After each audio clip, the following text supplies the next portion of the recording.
In today's video, I'm going to teach you how to easily copy a WordPress page or post to another website. This process is incredibly useful if you're managing multiple WordPress sites and want to replicate content without starting from scratch.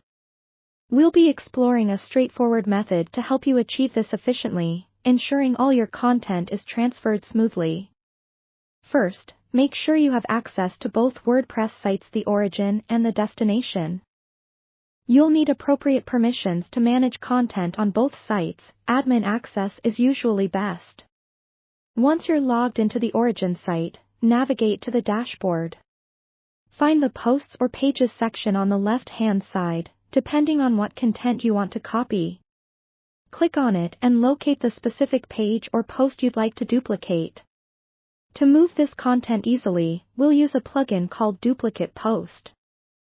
If it's not already installed, head over to the Plugins section, click on Add New, and type Duplicate Post in the search bar. Once it appears, click Install Now, followed by Activate. With the plugin activated, go back to your Posts or Pages list. Hover over the title of the one you plan to copy. You'll see additional options have appeared. Choose the Clone option. This action will create a duplicate of your selected content as a draft, making it easy to modify if needed. Next, open the cloned draft by clicking on it. Check through the post or page to make sure everything looks as it should. Text, images, links, everything should be in order. Now, you're ready to transfer this content to your destination site. In the editing screen for your cloned post or page, look for the Options or More Tools button, often represented by 3 vertical dots or lines. Click on it to find the Copy All Content option, and select this.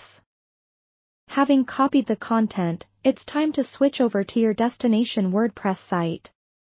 Log in and go to the Posts or Pages section, just like before. Click Add New to create a new post or page. Once you're in the editor, simply paste the copied content. With WordPress, you should find that most of the formatting remains intact. However, this is a good moment to ensure that any site-specific features, like internal links or special widgets, are updated to match the new environment. Double-check everything is correct.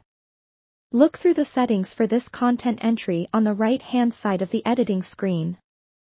Set the post status as desired, whether it's a draft or ready to be published, and adjust any taxonomies like categories or tags. When you're satisfied everything looks good, either save it as a draft or hit Publish immediately. And there you have it, a straightforward way to copy a WordPress page or post to another site. By following these steps, you can streamline your content management process across multiple websites without wasting effort on duplication tasks. Thank you for watching, and I hope you found this tutorial helpful.